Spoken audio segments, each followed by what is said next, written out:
چطورید بچه ها؟ درود بر شما. قرار بود 10 اپیزود درست کنم، بعد فاصله بدم به سری چیز میز که کلا 8 اپیزود بیشتر درست نکردم. اگه ویدیو تبدیل به میمونم کرد یا هر چیزی که اسمش رو گذاشتم در نهایت دیده باشید، احتمالا میتونید حدس بزنید درگیر چی شدم و خب عقب افتاد همه چی چند ماه ناقابل. حالا فعلا بریم سراغ اپیزود 9 تا ببینیم بعداً چی میشه. نیازی هیچ کدوم از اپیزود قبلی رو ببینید. خودم هم یادم نمیاد چی گفتم چی نگفتم، چرس به شما.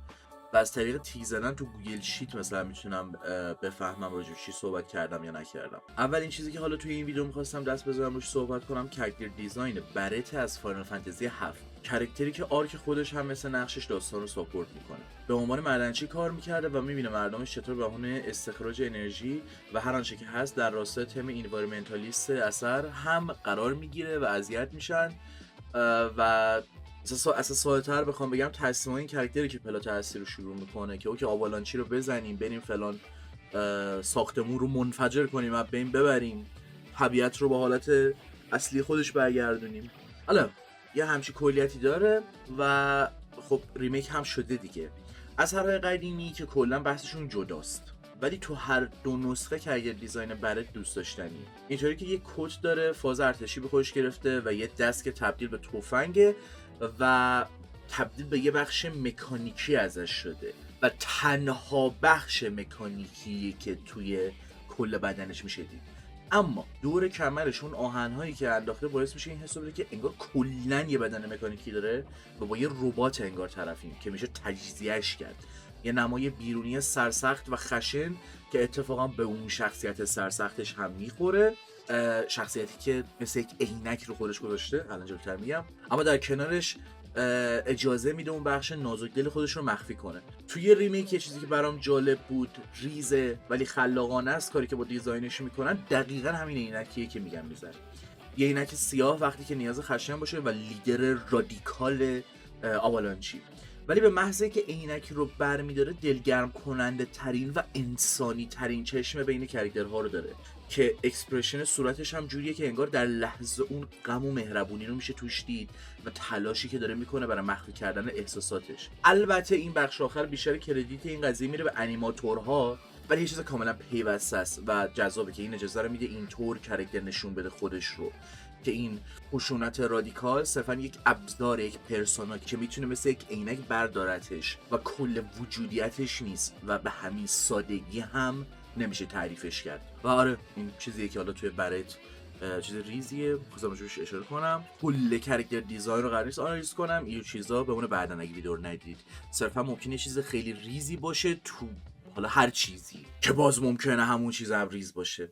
دومین چیزی که دوست دارم راجع بهش صحبت کنم آلوکارد، یک کارکتر به شدت زیبا که ترتمیز و با دقت المان‌های مختلفش توسط آیامی کوجیما به تصویر کشیده شده. هرچند که وقتی آلوکارد تو سری بازی کسلوانی اولین بار حضوری از خودش نشون میده، این جذابیت و این چارم رو نداشت. بیشتر کارکتر توموخ اجی مینی دراکولاتوری بود که جذابیتی به نظرم به هیچ وجه از خودش نشون نمیداد. اما با وجود سیمفونی آف د نایت حالا یه دیزاین فوق‌العاده ازش داریم که هنوز به دل میشینه و جادوی خودش رو بعد این همه سال از دست نداده. یه کت میلیتری توری اروپایی با کراوات اون چیز نرم فلافی طور چی بهش میگن و لباسهایی که کاراکتر رو شاید به نظر اینطور نشون بده که بیش از حد بهش رسیده شده، مثلا خود نماست، ولی اینطور نیستش که ضعیف به نظر برسه. کاراکتریه که حتی تو دیزاینش هم بدون هیچ شناختی انگار یه نرد کتاب داری میبینی که به هر دلیلی قراره جای شاه رو بگیره و اون شکارچی بودنه رو تو خودش داره، ضعیف نشون نمیده. قشنگ اینجوری میتونی بهش تکیه کنی، اصلا با یک هانتر طرفی. ترکیب رنگیش هم حتی کلیشه سیاه و قرمز نیست، بلکه سیاه و طلاییه. به جای اینکه در نگاه اول به نظر بیاد یه دراکولاس، بیشتر شبیه نور خورشیدیه که به یک ومپایر و دراکولا میتابه. کاراکتریه که میتونه جلوی دراکولا قرار بگیره در حالی که با شباهت زیادی ممکنه دقیقاً بچه همون دراکولا باشه. و این کانتراسته، کلا این دیزاینه واقعا زیباست. سومین چیزی که میخوام راجع بهش صحبت کنم هم چیز منفی تو خودش داره هم مثبت، در رابطه با کاراکتر سوراس از کینگدوم هارت. اسکوئر انیکس می‌خواسته پروتاگونیست بازی میکی ماوس باشه نسبت به چیزی که میدونیم مثل اینکه، ولی دیزنی اینطوری بوده که دونالد داک. نه اینوری نه اونوری، از تو اینا سورا در میاد. تجسم یک کاراکتر جوون جستجوگر دلگرم کننده ای که دست از پذیره، راحت میشه باشه ارتباط برقرار کرد. تا اولین دیزاین خودش از همیشه کارتونی تره، چه از شلوارش گرفته که مشخصا میدونیم از چی الهام گرفته، چه دستکش و کفش های اوورسایزش که حس کارتونی اسلش ساده تر و اون خوش بودن رو بیشتر میرسونن. وقتی سورا جلوتر میاد، حالا ما رنگ‌های سیاه‌تر بیشتری داریم، به خاطر اینکه خب مسائل مختلفی مثل مورالیتی و روح و چیزای این شکلی هم دنبال می‌کنیم و اون دیزاینر میخواد خودش رو پیچیده‌تر کنه. دیگه خبری از چیزای اوورسایز نیست و حالا اون کودکانه یا اون سادگیه رفته و شاید درگیر چیز پیچیده‌تری هستیم که هنوز هم به نظرم جذاب و اوکیه، ولی هرچی جلوتر میاد این قضیه داره به جای عجیبی میرسه که این بخش شاید اون بخش منفیه بشه یا حداقل میشه بهش توجه کرد به این چیز. سر کینگدوم هارت 4 جایی که دیگه کاراکتر یکم باش آدم مشکل می‌خوره و اینطوریه که با یه پروتاگونیست فاینال فانتزی که اصلا نمیشه جداش کرد، اون هیچ، اصلا بحث کاراکتر دیزاین یه مقدار حتی هیچ و جدا. این هایپرالیسم چطور میخواد از کاراکتر رو همه چی بزنه و بگیره و خراب کنه. یه کاراکتریه که دیزاین موفقی داره، تو المان‌های خودش داره کارش درست انجام میده. الان قراره صرفاً به یه پسر خوشگل تبدیل شه تو 4K یا اینطور نیستش که هایپرالیسم دیگه یهود اون جزئیات کاراکتر دیزاین رو از بین ببره.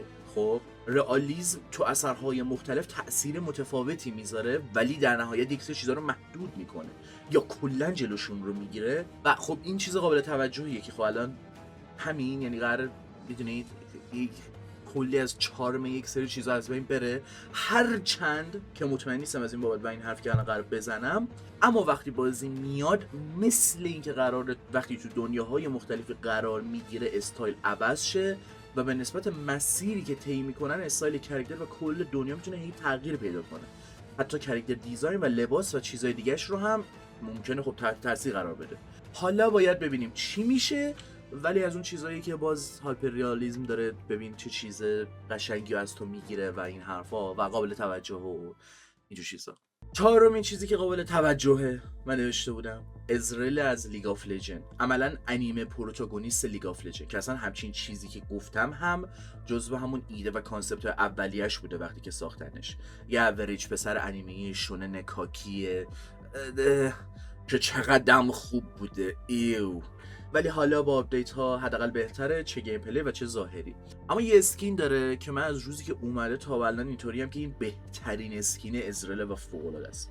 بتل آکادمیا ازرل، از کاراکتر تریت های ازرل تا خود اسکین لاین همشون تروپ و کلیشن، ولی حداقل درست در اومده و اجرای خوبه. نکته جالب این اسکین لاین دقیقاً همینه که به نظر نمیاد سخت باشه چیز خوب از توش در بیاری، ولی اکثرا اسکین ها اونقدر جالب در نمیاد. اما ازرل حداقل خیلی خوب سوار شده، اون پوستچر و انیمیشن های انیمه استایل توری، اصلا کاراکتر اصلا برای این اسکین ساخته شده. دو چیز جدا نشدنی هن الان که حالا نمیشه راجع به ازرل صحبت کرد و به اون اسکین توجه نکرد. مخصوصا که رایت کلا خیلی سخت این شکل اسکین ها رو در میاره، به خصوص این اواخر که کلا اسکین نمیتونه در بیاره، فقط داره ملت رو اسکم میکنه که بگی اوکی این پرفکت ترین اسکینه برای این کاراکتر و کامل فیت میشه باهاش، به نسبت چیزایی که چمپیون داره، اون کیتی که بهش میده و میشه روش سوار شد. و حتی نکتهش اینه که صرفا یک کاستوم نباشه، یک اسکینی باشه که اون کاراکتر رو به نسبت اون گزینه‌ای که جلوت میذاره متحول کنه و تو یک شکل دیگه‌ای قرارش بده. با اینکه از اول اون کانسپت کاراکتر از اینطوری بوده که انیمه پروتاگونیست و حالا داری اسکین انیمه بهش میدی، ولی بازم اون اسکین میتونه هنوز هدف خودش رو به دست بیاره و به نسبت اینکه چقدر با دقت وارد اون لور و کاراکتریزیشن ازرائیل بشی بگی اوکی اسکینه داره مثلا یه همچین حرکتایی رو میزنه و میدونی کارو درست سر میاره. خلاصه که چیز باحالی بیشتر میشه راجعش صحبت کرد، ولی در همین حد کوتاه اشاره فعلا کافیه، چون میگم دیگه اگر ویدیو چیز میز ندیدید یه سری از این چیز میزا چیزهاییه که قرار بوده مجزا ویدیو بشه، طولانی‌تر باشه، ولی دیگه دیدم انقدر انجام نمیدم که یهو این سری چیز میز رسید بزنم. پنجمین و آخرین چیزی که دوست دارم تو این ویدیو راجعش صحبت کنم کلاود استرایف، پروتاگونیست فاینال فانتزی 7 دوباره، کاراکتری که رابطه‌اش با ویلن که سفیروس باشه تعریفش میکنه. اصلا با اون کانترست رو داره، هر دو رو اگه کنار هم قرار بدی میبینیم کلاود کوچیک‌تره، چه از منظر سنی چه قدی و حتی استخونی تره. یه شمشیر داره که 3 برابر هیکل خودشه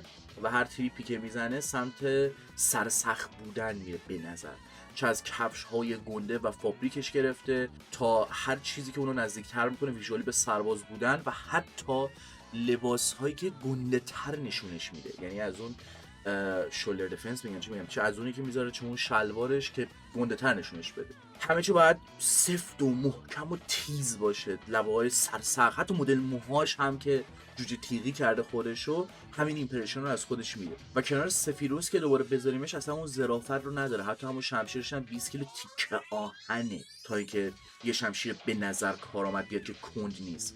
توجه کنید صرفا فعلا دارم راجع به کرکتر دیزاین صحبت میکنم، نه بحث اینکه خب وپن رو اصلا از کی گرفته، کانتکستش چیه.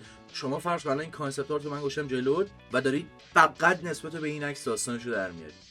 حالا باز تو همین حالت هم حتی با اون موئنکلت وقتی نگاه می‌کنی خیلی روشنه و با اینکه تیغ تیغیه و شبیه جنگل وحشی که بهش رسیده نشده، شاید میشه حتی طور دیگه‌ای بهش نگاه کرد. حالا وقتی یک کم وارد اون داستانه بشیم و اونو در نظر بگیریم، اصلا خب این مدل مود تداخل میخوره با اون چیزی که اول خودش رو تو داستان نشون میده، با اون تصویری که کلاود میخواد از خودش بسازه با عنوان کاراکتر استوئیک. به خاطر اینکه تو وقتی این مدل مو رو میبینی بیشتر شبیه چیز پانکه، بیشتر به خاطر اینه که اشتیاق داشته نسبت به همچین چیزی. موهاش اتفاقا بیشتر از اون چیزی که خودش میخواد و متوجهش میشه داره پرسونالیتی واقعیش رو نشون میده. و حتی تو همین مدل مو هم باز یک کانتراستی داره به نسبت سفیروس که یک فلوی داره، بلنده، یه طرف ساده هم بیشتر نیست همچین چیزی ها که مثلا اوکی یک هیروی داری یه ویلنی داری، چطور یه کانتراستی بین این دوتا بذاری، تو اپریانسشون باشه، تو اخلاقشون باشه، هر چیزی. ولی وقتی با فاینال فانتزی 7 طرفی این قضیه یکم میتونه فرق کنه. گیمی که اتفاقا روی این آیدنتیتی، هویت و ظاهر کلاود هم سوار میشه نسبت به اینکه واقعا درون خودش کیه، بخواد هویت خودش رو پیدا کنه و چطور جلوی سفیروس رو باز دوباره قرار میگیره. ولی کلا آره کاراکتر جذابی اتفاقا به نظر من فعلا اونقدر که تجربه کردم شاید به نظر کاراکتر نچسب و جالبی نیاد برای بعضی، ولی میتونم اون چیز عمیق‌تر رو اصلا از همون اول به نظرم توش حس میشه. کاراکتری که به هر قیمتی به هر دلیلی هی خودش رو خشک و مثل مارفوس آرلیوس نشون میده، ولی در اعماق وجودش یه کاراکتر پشنت و احساسی و خجالتی نسبت به عزیزانی که یا خودش یا هر چی که کلا دیگه میدونیم تو اثر دیگه نمیخوام کلا اسپویل کنم.